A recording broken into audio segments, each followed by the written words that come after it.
মাধ্যমিকের ইতিহাস পরীক্ষা শেষ। এবার তোমরা যারা 2027 সালে মাধ্যমিকের পরীক্ষার্থীরা রয়েছো, তোমরা 2026 সালে পরীক্ষার প্রশ্নপত্র হয়তো নিশ্চয়ই দেখেছো। তোমরা এটুকু ধারণা করতেই পারছো যে কেমনভাবে প্রশ্ন আসতে পারে, কি ট্রেন্ড অনুযায়ী তোমাদের প্রশ্ন আসবে। এবার তোমাদের এটুকু জেনে নেওয়া দরকার যে তোমাদের জন্য কোন কোন অধ্যায়গুলো খুব গুরুত্ব সহকারে পড়তে হবে, কোন কোন অধ্যায়গুলোতে একটু কম গুরুত্ব দিয়ে পড়লেও হবে। দেখো, পড়তে হবে আমাদের 8টা অধ্যায়, কিন্তু এই 8টা অধ্যায়ের মধ্যেও আমাদের কিছু কিছু অধ্যায়ে একটু বেশি গুরুত্ব দিতে হবে এবং একটু কম গুরুত্ব দিতে হবে। এগুলো যদি আমরা একটু ঠিকঠাক মেনে ইতিহাস পড়ি, তাহলে মাধ্যমিকের ইতিহাস আমাদের কাছে খুব সহজ বলে মনে হবে এবং যারা কঠিন ভাবছো ইতিহাস, তাদেরকেও সুবিধা হবে। তো চলো জেনে নেওয়া যাক। 4 নম্বরের প্রথমেই জানি যে 4 নম্বরের প্রশ্নগুলো কোন কোন অধ্যায় থেকে 2026-এ এসেছিল। দেখো, 4 নম্বরের প্রশ্ন প্রথমেই বলে রাখি, 2 নম্বর অধ্যায় অর্থাৎ দ্বিতীয় অধ্যায়, চতুর্থ অধ্যায়, পঞ্চম অধ্যায় এবং সপ্তম অধ্যায়, এই 4টে অধ্যায় থেকে 2টো করে প্রশ্ন 4 নম্বরের এসেছিল। টোটাল তোমাদের পরীক্ষায় 8টা প্রশ্ন থাকে, 8টা প্রশ্নের মধ্যে তোমাদের 6টা প্রশ্ন করতে হয় 4 নম্বরের। তাহলে এই 4টে অধ্যায় থেকে 2টো করে, 4 দুগুণে 8, এই 4টে অধ্যায় থেকে তোমার 2টো করে 4 নম্বরের প্রশ্ন কিন্তু অলরেডি এই বছরে 2026-এর মাধ্যমিকের ইতিহাসে কিন্তু চলে এসেছে। তাহলে আরেকবার রিপিট করে দিচ্ছি, তোমরা বইয়ে বা খাতায় লিখে নিতেও পারো।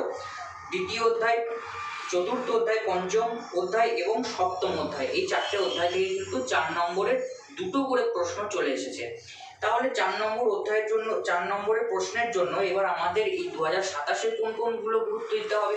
দেখো, প্রথমে বলে রাখি, প্রথম অধ্যায় অর্থাৎ 1 নম্বর অধ্যায়, তৃতীয় অধ্যায়, দ্বিতীয় অধ্যায় এবং ষষ্ঠ অধ্যায় এবং অষ্টম অধ্যায়, এই 4টে অধ্যায় আমাদের একটু গুরুত্ব দিতে হবে। আরেকবার বলে দিচ্ছি, তোমরা লিখে নিতে পারো। প্রথম অধ্যায়, তৃতীয় অধ্যায়, ষষ্ঠ অধ্যায় এবং অষ্টম অধ্যায়, এই 4টে অধ্যায় কিন্তু আমাদের একটু বেশি গুরুত্ব দিতে হবে 2027-এর জন্য 4 নম্বর প্রশ্নের ক্ষেত্রে। এবার চলো, 8 নম্বর প্রশ্ন আমাদের পরীক্ষাতে 3টে থাকে, তার মধ্যে একটা লিখতে হয়। এই 8 নম্বরের প্রশ্নগুলো কোন কোন অধ্যায় থেকে পড়েছিল চলো জেনে নেওয়া যাক।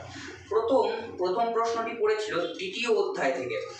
তারপরে একটা প্রশ্ন পড়েছিল তোমাদের চতুর্থ অধ্যায়, মহাবিদ্রের চরিত্র, সংঘবদ্ধতার গোড়ার কথা, এখান থেকে কিন্তু পড়েছিল।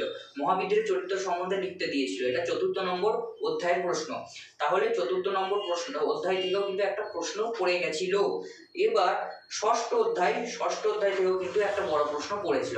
তাহলে এই 3টে অধ্যায় কিন্তু আমাদের একটু কম গুরুত্ব দিয়ে পড়লেও চলবে। পড়তে আমাদের হচ্ছে, কিন্তু আমাদের একটু কম গুরুত্ব দিয়ে পড়তে হবে। তাহলে 8 নম্বরের জন্য আমাদের কোন কোন অধ্যায়গুলো গুরুত্বপূর্ণ আছে বলে দিচ্ছি। তৃতীয় অধ্যায়টা জেনে রাখো। তৃতীয় অধ্যায় কিন্তু তোমাদের 2027 সালের জন্য খুব গুরুত্বপূর্ণ অধ্যায়।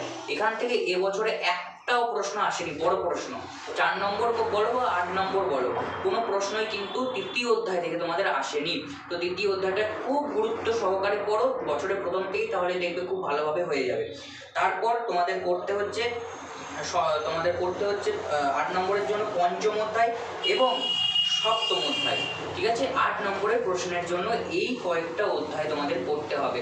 আশা করছি এই অধ্যায়গুলো ভালো করে পড়ো, তাহলে কিন্তু হয়ে যাবে। আরেকবার 8 নম্বরের প্রশ্ন, 8 নম্বরের যেগুলো গুরুত্বপূর্ণ অধ্যায় আছে সেগুলো আরেকবার রিপিট করে দিচ্ছি। 3 নম্বর অধ্যায় অর্থাৎ তৃতীয় অধ্যায়, তারপর সপ্তম অধ্যায় এবং পঞ্চম অধ্যায়, এই 3টে অধ্যায় থেকে আমাদের কিন্তু 8 নম্বরে বড় প্রশ্ন এই বছরে আসার সম্ভাবনা প্রবল। তো এই বছরে এই প্রশ্নগুলো করতে হবে।